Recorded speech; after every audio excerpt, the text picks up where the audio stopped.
Hey everybody, DM Aaron here, and I am here today to talk to you about my reactions to the new UA playtest that has come out for September.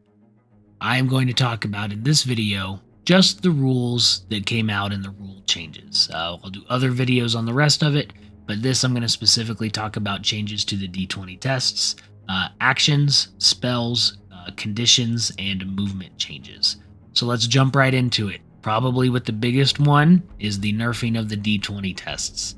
So the reviews came back, and it seems that Wizards listened, and we are back to the original rules for critical hits and critical fails. So they, again, apply to everyone they applied to before, and they apply to only attack rolls. So everything else was taken back, which seemed to be one of the biggest things in last month's playtest that they got rid of. So, whether or not you like that is up to you, but that's what they did. What else did they do for D20 tests? So they specifically now said ability checks, you have to have an action required, and then they break down a bunch of these actions, which is the next category we're going to talk about. But for the action required, that's kind of always been there. Usually it's up to the DM on various things, and we're going to go into that in just a bit. For the saving throws, nothing changed there. It's not even in the list, so original rules on that one. Now, let's talk about the actions that did come. So first, the attack action they came up with. With the attack action, they specifically now said that you can attack between multi-attacks and move between multi-attacks. So if you have a fighter that has, and I think most DMs probably played this way already, I know I did, you split your movement in between that attack action, but now they've just specified it. Now they've also said dash is considered a bonus move, which is going to come in important later, so stay tuned for how that affects it, because that does kind of change some of their rules that they've put here on movement. Next is the help. So before the help action, you could give someone help, it'd be advantage.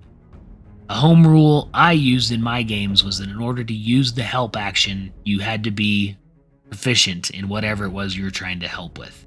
This is now in this playtest that you have to have some kind of proficiency in order to use the help action with another character. So I like that change. I think it makes sense.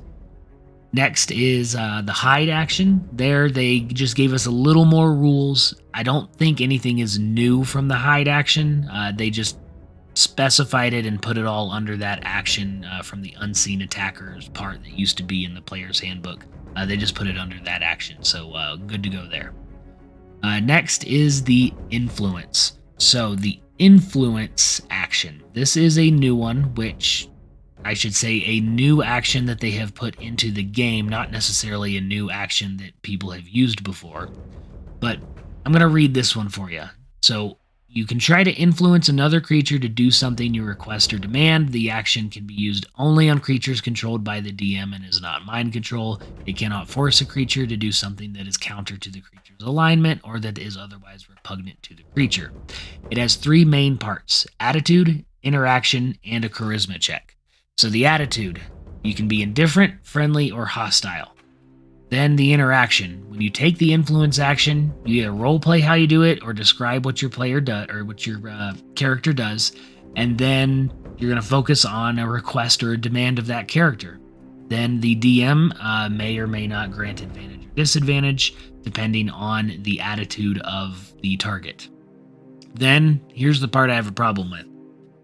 Then you make the ability check. So the ability check is a charisma check, and it kind of gives a couple guidelines on what you'd use for animals or beasts. But then it gives you the responses, and there's a response table on whether or not the creature does what is asked or demanded of it. The reason I'm not a fan of this is, at its best, this is something that belongs in the new Dungeon Master's Guide as a guide to DMs on how to handle influence checks. At its worst, it's a slap in the face of DMs to take away their control of the game, and now you get a rules lawyer player who'd be like, I rolled a 15. And I'm pretty sure this creature is friendly to us, and so they should accept that. So I think it takes away some of the play for a DM because your players aren't going to necessarily know some of the hidden motives of your PCs or the bad guys. And if they pull up this table and say, look, I rolled a 15 on influence, this guy's friendly to me, why didn't this happen? Well, now a hidden feature or a hidden motive of that PC that you were trying to keep hidden from that player, you're now going to have to BS your way through. So I do not like this table. I think it should be taken out and just put in as a guide for DMs on how to handle influence checks to deal with that. So that's my piece on the influence. All right, next we get to our jump action. I also have a problem with the new jump action. So this one, I do like that they combined standing leap and running leap from the old into just one jump action. And as long as you move 10 feet before it, you have advantage on the check. If you don't move 10 feet, then it's disadvantage on the check. The DC's 10. DC 10 strength check. If you fail the strength check, then you leap 5 feet. If you pass the strength check, then you move a total number of feet of the movement that you rolled plus the modifier. So let's take an example here. Let's say you have a +5 on your, let's say, athletics check. So you can roll a 5 and get the minimum of 10, and you're going to then jump 10 feet. Let's say you go and roll a natural 20, which now that they've taken away the automatic successes, probably would have applied either way anyways, but 20 plus 5, you jump 25 feet. So 2 problems I see with this. 1, in the real world, you can jump pretty much the same distance all the time. If I'm trying to jump a 15-foot chasm, and I'm pretty sure I'm going to be able to make a 20-foot jump every time because I've got some high athletics character, that's going to suck if I pass the check and roll too low and end up in the 11 to 14 area, and then I'm falling down whatever I was trying to jump over. On the other hand, if there's nothing in here that says you can jump shorter if you pass the check. So say you are hopping stone to stone across a lava river and you only need to go 10 feet. Well, according to these rules, if you roll more than 15, you're jumping over your target past where you're aiming for and going into the lava. So they need to reevaluate this jump action. 1, for consistency on jumping, and 2, what happens if you roll farther than you wanted to. All right, next action we're going to talk about. They have the magic action, which they're just specifying casting a spell is a magic action and using an item that requires the action to be activated.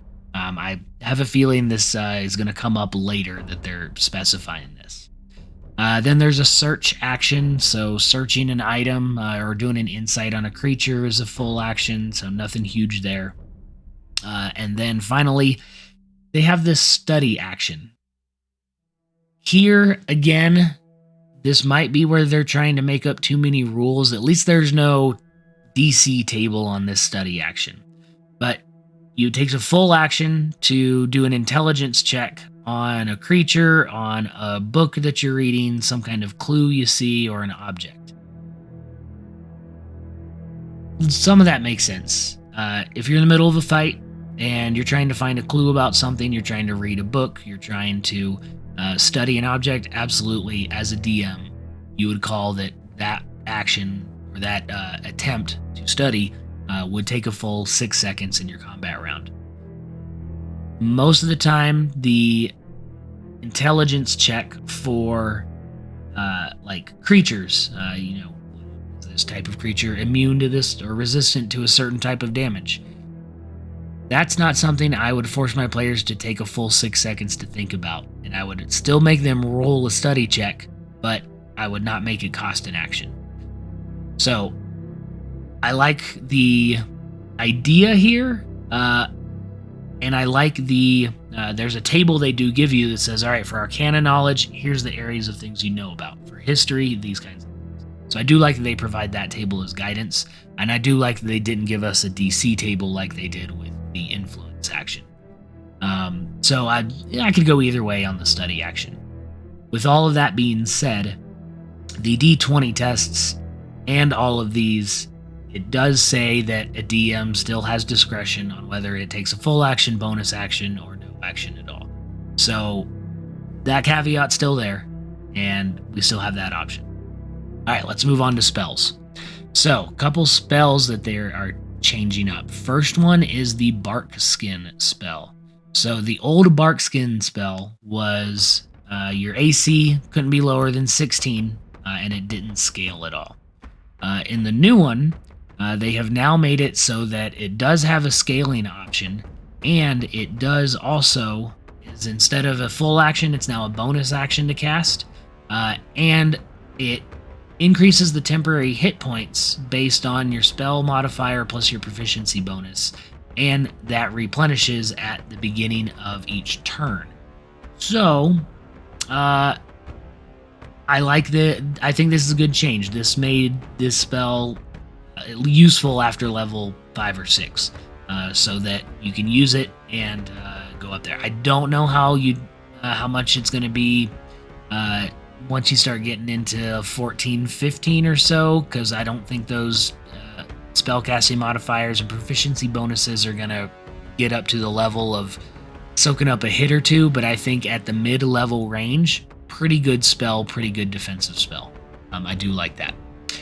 Next, Guidance. They actually nerfed the Guidance spell. So where before, for Guidance, you touch someone and then they had that D4 they could roll for the next 10 minutes at their discretion. Now it is a reaction. You can give it to a player who fails an ability check within 30 feet of you, and they cannot be the benefit of that spell again until they take another long rest. For those of us that have watched various shows or played with Guidance, it's your Guidance caster is constantly, but I'll give him Guidance. I'm going to give you Guidance. Don't forget about Guidance. So I think this will bring that down into a more reasonable level, kind of just casting it all the time. So I do think that was needed. And then finally, with spells, they took away the ritual feat, and casting a ritual only requires the spell itself to have the ritual tag on it, which honestly, that's what I did anyway. So no worries there. All right, let's move on here to conditions. So a couple conditions that they added. First is exhausted. I like what the changes they made to the exhausted condition. What they did is you now have 10 points worth of exhaustion, and if you I should say 9, because once you get to 10, you die. So they've doubled from 5 to 10 from what we're used to. Now the difference is, instead of having these levels of exhaustion having various things attached to each level, now it's actually simpler. You just, on your D20 rolls, you subtract whatever your exhaustion level is from that check. Your spell save DCs, you subtract whatever exhaustion level you are from that check. And then every time you finish a long rest, you remove 1 level of exhaustion. I think it's simpler. It'll be easy to remember. I do like this change for the exhausted condition, so good job. Hidden condition. Here, I think they just made the hidden condition a little more articulate than what it was. A lot of what was here, you're concealed so you can't be seen. You have surprise if you're hidden when initiative is rolled. Your attacks are affected. Attacks against you are affected. And then how it ends, all that, most people already played with how they have that set up. So I think it's just nice that they put it all here. It's all in one spot. So I think I'm good with that. And then finally, invisible condition, much the same. Instead of putting it in the various spells, there's now a condition for invisible where it just combines all the information that was spread out before into one area. So good there. Finally, let's move on to movement. So 3 things with movement here. First, they talk about difficult terrain. Difficult terrain itself didn't change. You're still using 1 extra foot of movement for every move you cost, so 10 feet to get through what would have been 5 feet. I do like here that they added what is difficult terrain. They gave a few more examples. So it's moving through the space of a creature that isn't tiny. Heavy snow, ice, Liquid between shin and waist deep, because anything more than waist deep makes it a swim. A narrow opening that is one size smaller than your creature size. Rubble, slope of 20 degrees or more. So I like the examples they gave, and I think that helps DMs determine what's going to be difficult terrain and what's not. Finally, movement. Here I've got a problem with this one as well. So we talked earlier about dash now being have its own little bonus move. So the new movement rules are... Let's talk about what hasn't changed. So first, you can still break up your movement. You can go 10 feet, attack, and then go another 20 feet. No problem. You can pass through the space of an ally or incapacitated creature or creature 2 sizes larger or smaller. No change there. Difficult terrain, same there. You can't end your space in another creature's space. Climbing and swimming, they both have their half movement unless you have that speed. Here's the problem. So there's a whole section now on something called special speeds. So it says some creatures have special speeds such as climb, fly, or swim. If you have more than one speed, you must choose which one to use each time you take your move. For example, if you have a speed and a climb speed, you can use one of those speeds when you move, not both during the same move. So it goes on and basically talks about, in order to use 2 different speeds, you have to use the dash action to dash and use your other speed. Here's my problem with that. That is not epic and fantasy and what this game is about. Our players should be able to run 10 feet, make a jump, and grab onto a wall and climb up with whatever speed they have left. Not have to spend the whole time doing something else. More when that applies for DM stuff, I've immediately thought of a dragon. Say my dragon has movement speed, a burrow speed, and a fly speed. So, according to this, my dragon cannot burst out from a burrow speed of the ground, walk 10 feet, and then go up and hover and fly another 20 feet. Before, under the rules, we could do that as long as it was within one of those speeds, you could do all that. Here, not only can I not do that, but I have to use a dash action to only do 2 of those. So, stupid. Do not like that one. Not any good. Finally for movement, and finally for the end of this, teleportation. Again, takes a lot of the rules for teleportation from various spells and just combines it into one location so that it's all together. So no problem there. So that is our new rules and changed rules from the previous Unearthed Arcana. Let me know what your thoughts are. For me, I'm kind of hit or miss on this one. A few things I like, but there's a few more things I don't like in this one that definitely needs to be changed. If I had to have my biggest ones, the biggest problems are going to be the move, splitting up the speed there, the problems with the influence table they gave you, and yeah, probably those 2 are my biggest things. But some good things here too. So keep doing those evals on these, keep playtesting, and let's get things changed to how we want them. See you on the next video. Thanks for watching.